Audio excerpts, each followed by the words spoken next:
Well, good morning. What a night. Being sick sucks.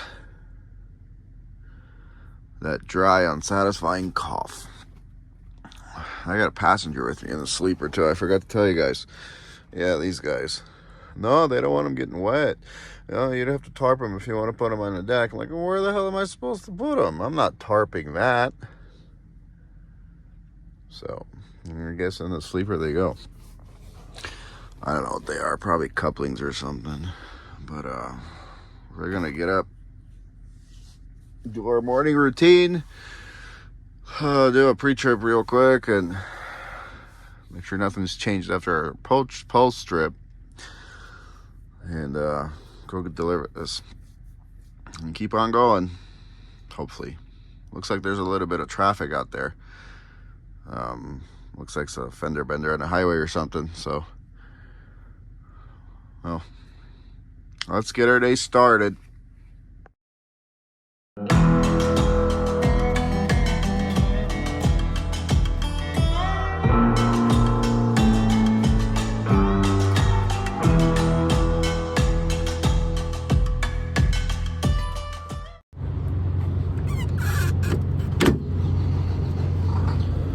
Well, I wish I still had my camera crew because it's a lot easier with two hands.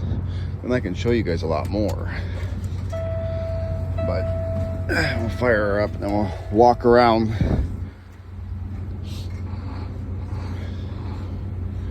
I think my radiator cap is bad though. These things, when you go take them off to add more coolant or something, they just kind of like to fail, I guess. The plastic, so it doesn't surprise me. But my water temp is kind of inconsistent, you know. It doesn't hold like it used to. It's like before I replaced the surge tank on the truck almost. I think I'm gonna buy a new radiator cap and replace it. If that don't solve it, then I don't know, maybe I'm just tripping. I always sit here and make sure that the oil pressure starts going up before I walk away, and it does.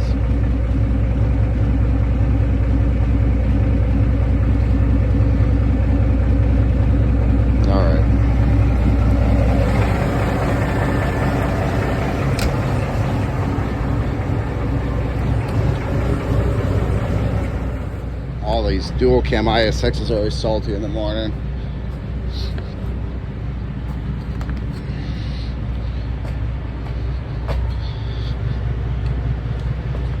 Oh, let's make sure all's good underneath here. Seems to be.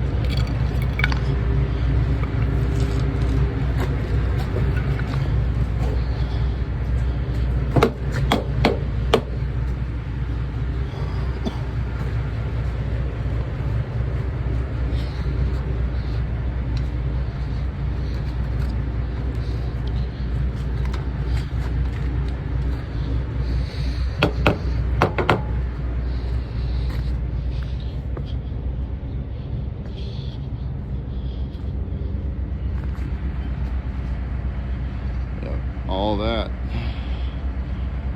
comes off.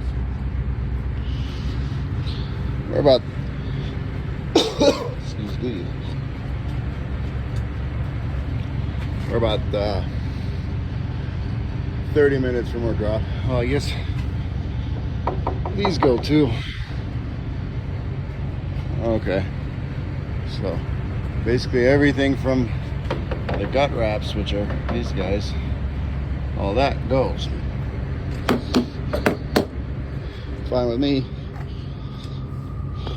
Just pipe off of here. I'm surprised these smoke tarps are still staying on, except that little guy. He snuck out. Make sure no one's pulling our fifth wheel. And let her warm up for a few and we'll get out of here.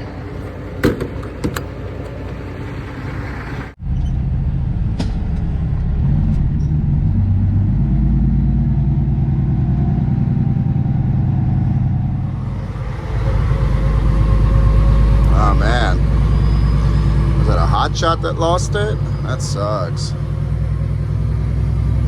Looks like it. Wow. T's and B's. We've made it. And we're gonna get unloaded right in the middle of the street because they have no room. They said they do it like this all the time. It's all right with me. Cars can still get by. It's a pretty wide street. So I'm gonna get to untying this. Unfortunately, I don't know if I can record much over here because, yeah, I'm in the middle of the street.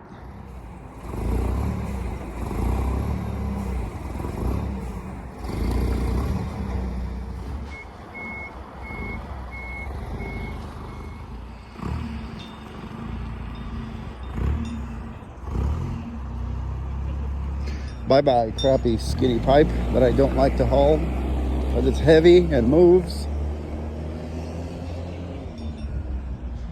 Gotta be careful in the street here.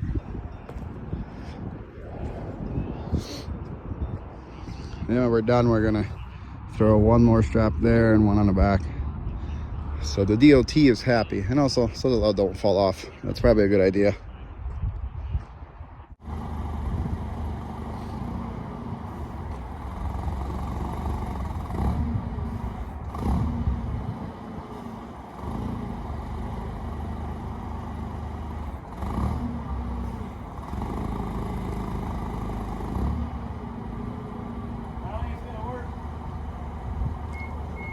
Yeah, I think you got it. You're high enough, you're good.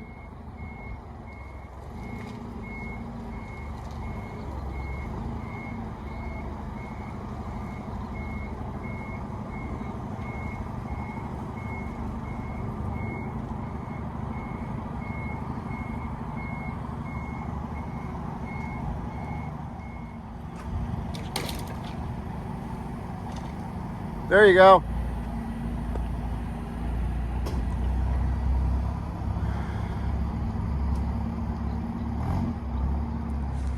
Little sketchy. All right, let's go to Wyoming.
To the tire shop. It has a really bad shake, and so I looked online for possible causes, and one of the suggestions I saw that sounded like a pretty good feasible plan was to go get, especially if you have like aftermarket wheels and tires like we do on this truck, was to go get a force match balance. And what they do with that is they actually put like road force type pressure on the wheel as they're balancing it, and then they can also take the tire off and they match it to a certain spot on the rim as well. And I figured, well, it's $40, it's worth a try, so we're gonna go do that. Other things I'm like working on right now as far as the trucking business goes is fuel discounts. Last week we used the Open Roads app. I don't remember if Martin talked about that or not, but we were saving probably like 50 some cents off a gallon at the TA in Nevada. This week though, the fuel price was the same, but the discount changed to more like 9 cents off a gallon. And it's like, what happened? And so I was looking around on their app, and a lot of the other discounts are kind of the same, where you're saving like 10 to 15 cents off a gallon. But last week, like I said, it was more like 50, 60 cents off a gallon. So I made a post on the Rate Chasers group, which is run by Sammy Lloyd, who is on YouTube as Makes Sense. It's a very nice group. If you're an owner-operator, you should go check it out. If you're somebody who likes to troll, though, they don't tolerate that. That's why I said it's a nice group. Anyway, I went on there this morning. I asked if anyone else has noticed that the discount has been kind of lacking this week. And quite a few people said that, yes, they've also seen it as well in their regions, which would be like the Midwest area and also on the East Coast. So I'm looking into what other options do we have. Yesterday we set up with Maverick Fuel Stops. They have a card. If you link your bank account to their card, you can get additional 6 cents off a gallon. A lot of times Mavericks are super low priced anyway, so Martin went and picked up one of their cards. We linked the account that we use to pay our fuel bills out of to that card. So that's another tool we have. We've been using the Mudflap app. I believe that Martin will be using the Mudflap app to fuel in Casper, Wyoming today. That's what I found for the lowest fuel price for him. So that's kind of our plan. This is going to go there. And I'm looking into, and I'm talking to the NASDAQ people about their fuel card. However, they have some pretty serious strings attached of things you got to do in order to get their discounts. But I do need to give them a call a little bit later and kind of talk to them about that and see if they'll show me some real numbers. I've seen people post online, what they're getting for discounts, but I want to kind of get some more information on that to see if it's worth it to change essentially a huge part of our operations over to their services, because they want you to be part of their drug testing program. They want you to be part of their safety program, and it's expensive. And I already have a lot of those things in place too. Like, we already have a drug testing program we're very happy with. I have a safety program in place. I do our pull notices through the state of California. So it's a lot of services I don't need. So I have to really weigh our options and see if the cost and having those services and changing our services to them is worth the fuel discounts. So that's kind of what I'm working on here today as far as trucking goes. So yeah, let's see what Martin's up to today as far as trucking goes. We're in Wyoming. I called the receiver for the second stop in Casper, and they said that they're open till 4:30. Now, I should hopefully get there around 4. And they said they would unload me today. If they do that, it would make my day amazing. Because then I can just shoot up to my pickup and not waste hours tomorrow. And just get loaded first thing in the morning. And start working my way back. So we're going to cross our fingers and hopefully we can do that. We got the hammer down a little bit because we got a tailwind, so we're going to let that help us out a little bit. Oh yeah, I got to tell you.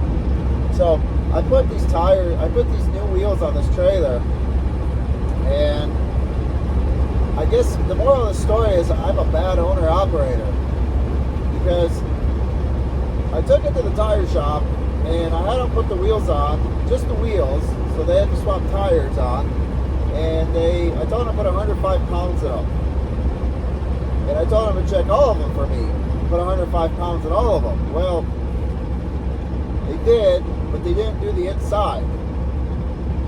And I thumping them, they sounded just fine. So I didn't expect them to be that low, but they only had 75 pounds of air in them on the inside.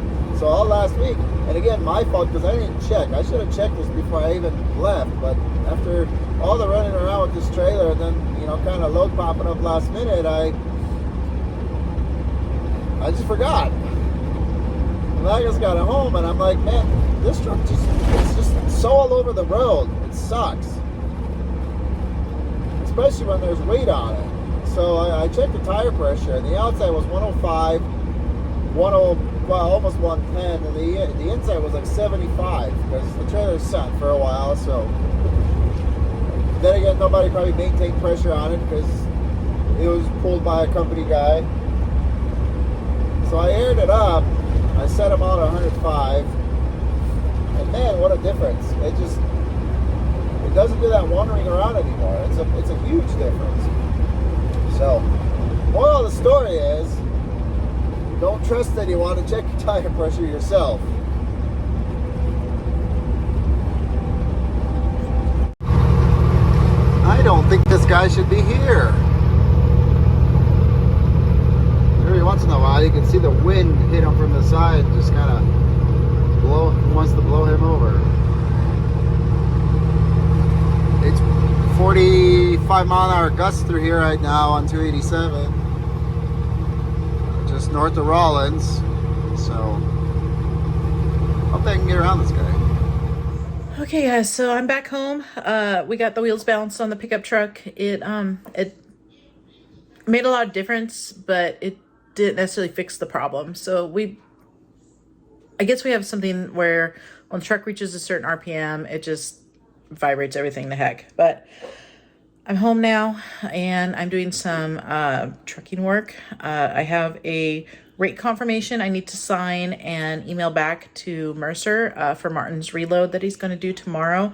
I'm also going to hop on this load board here and start looking for loads for Phoenix next week, because we do have a trip planned to Phoenix. We got something really exciting going on. And so we need to have a load out of here for Monday to get to Phoenix, and we have to be where the truck's available by Wednesday next week. So, but I'm looking forward to that because, one, I get to go in the truck and hang out with my husband. Two, it's gonna be a nice little family vacation. We booked an Airbnb and it's got a pool and it's got an air hockey table, and it's just gonna be really nice to just kind of have a couple days to chill out, relax, and have some fun. So let's print out this confirmation here, sign it, get it back to Mercer, and check out the load board. Go down here, hit print. I'm sure there's other ways to do this, but I'm not that fancy yet. So we're gonna just print it out. We're gonna sign the copy and scan it and send it back.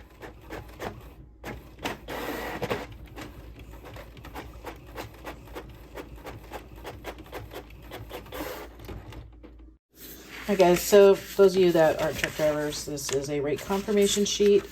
Basically, it's got the information about your load, where you're picking up, your rate that you're getting paid, special instructions.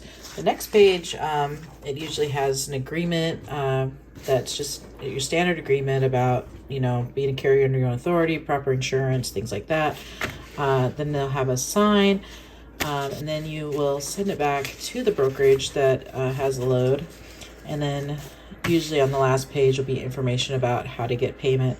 I believe Martin has mentioned this before. The nice thing about Mercer is when you work with them as somebody who's under your own authority, they offer fast pay and they don't charge you anything for it.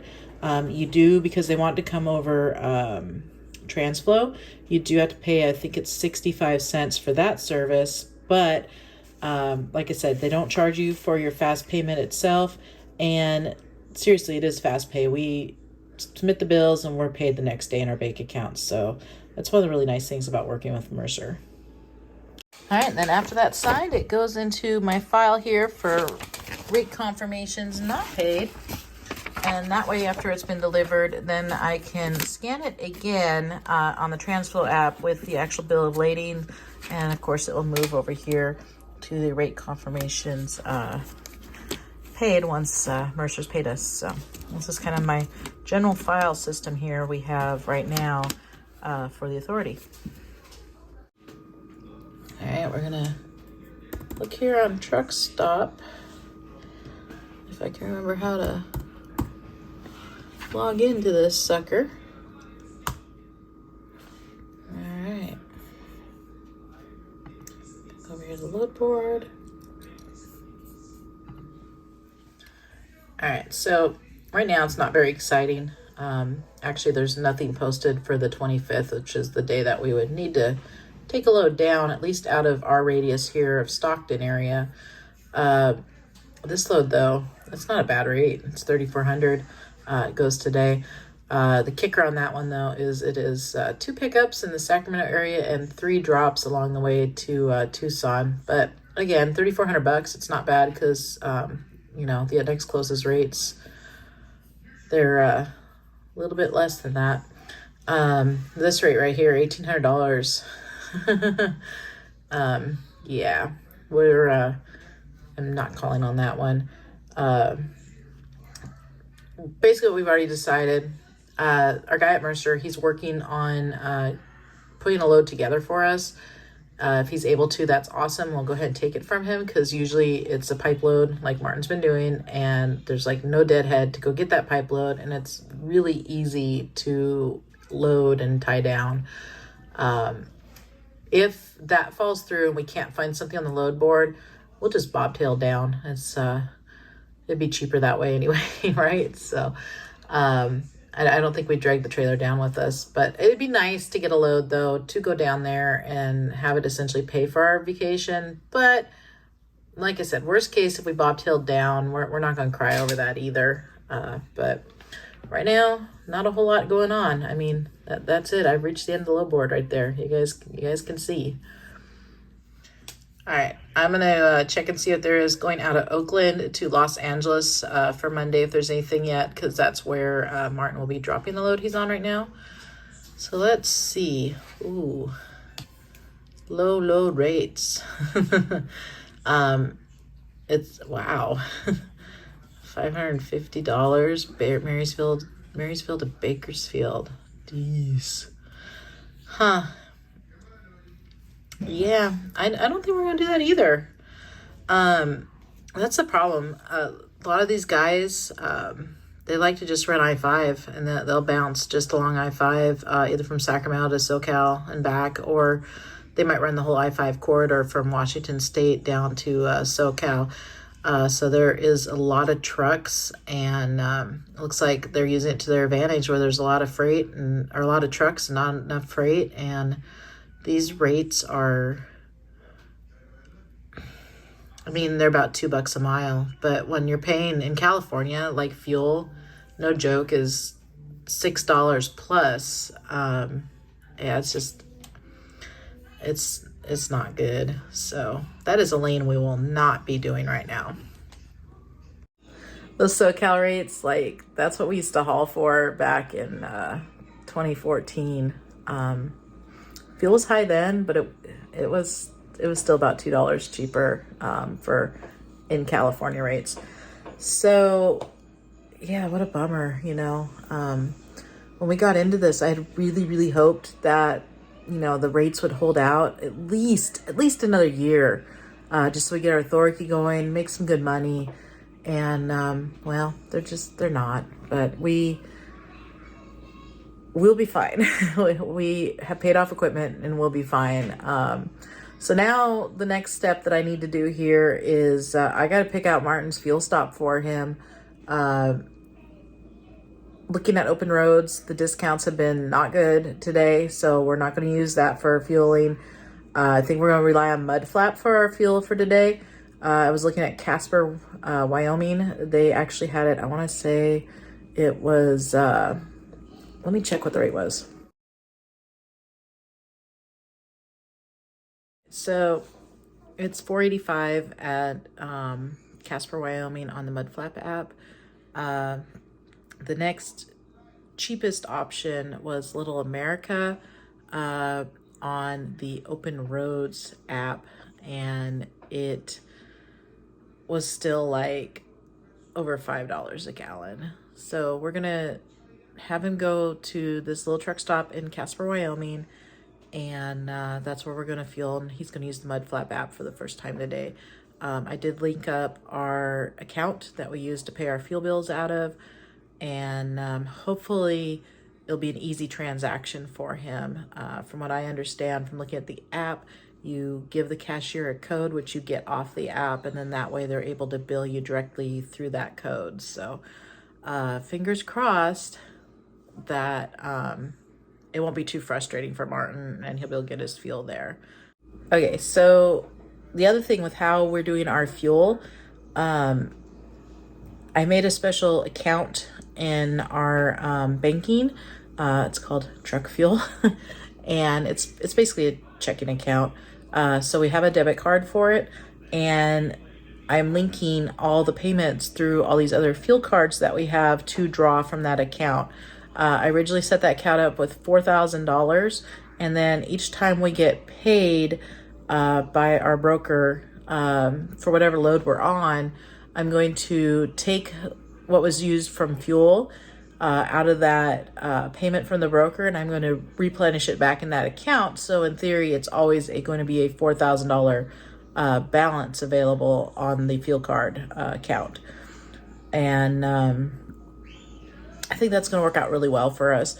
Originally, I had thought about, maybe putting it on like one of our credit cards, just because it allows a longer period to actually get, make the payment on it.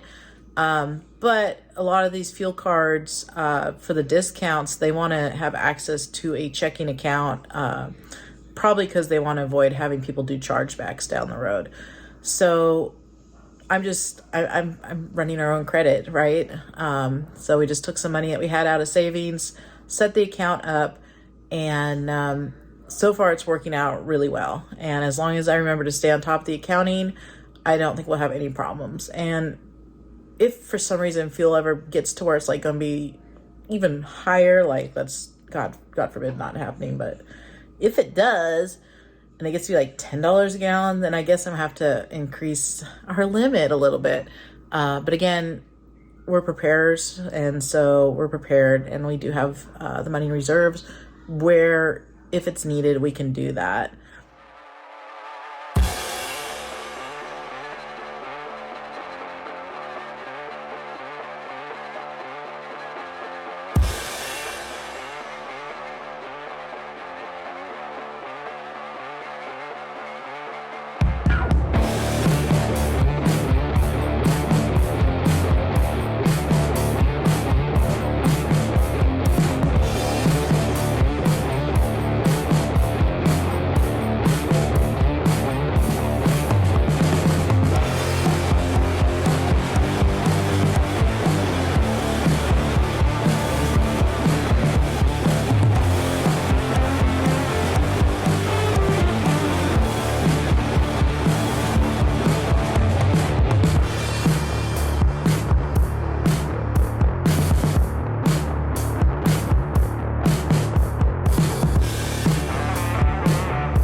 Just like that, we are emptying Casper.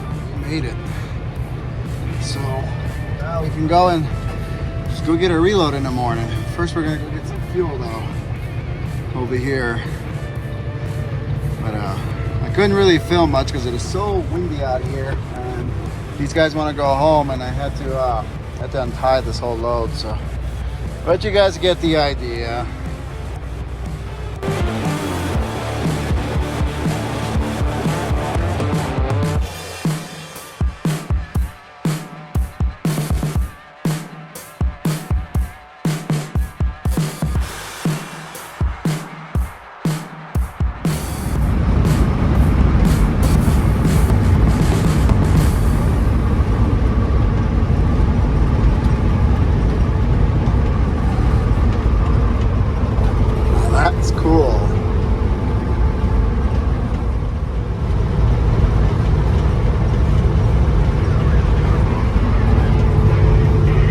Northern Wyoming, boys and girls.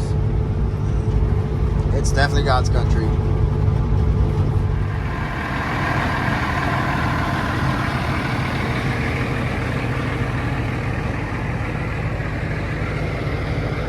Blinding. Well, we made it over here to Belfour Shea, South Dakota, and we're gonna go to bed. We're about 20 minutes from where we have to load in the morning, and I like that. We're gonna get loaded and head home. So I'm tired. Well, it was a pretty long day. But man, the truck looks good. Lit up at night. It looks good.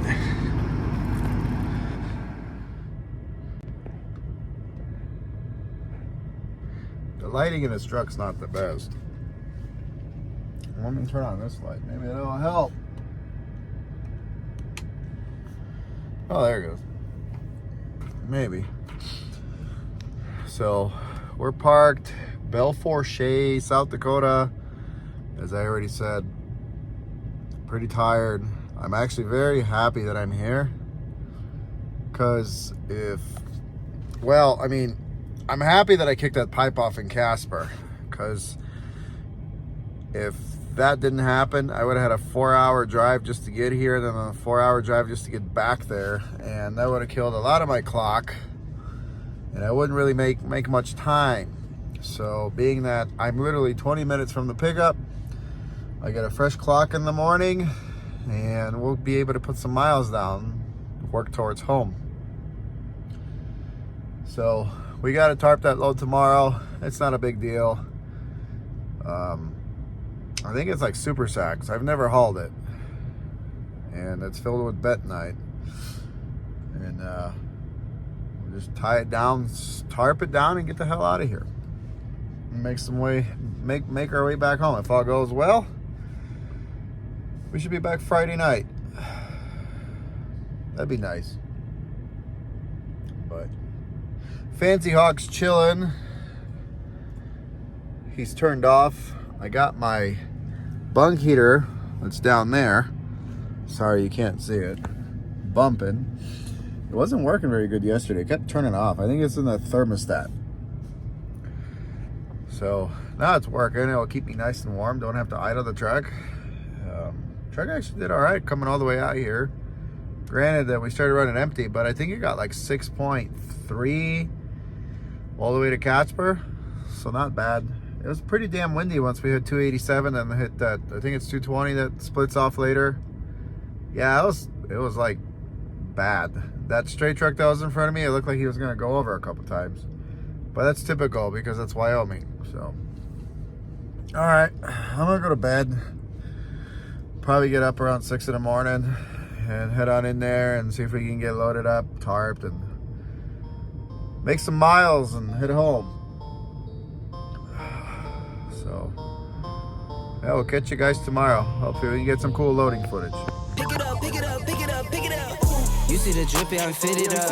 Hop in my car and the giddy up. Secure the bag, yeah, I get the bus. Pick it up, pick it up, pick it up. You see the drip, yeah, I'm fitted up. Hop in my car and the giddy up. Secure the bag.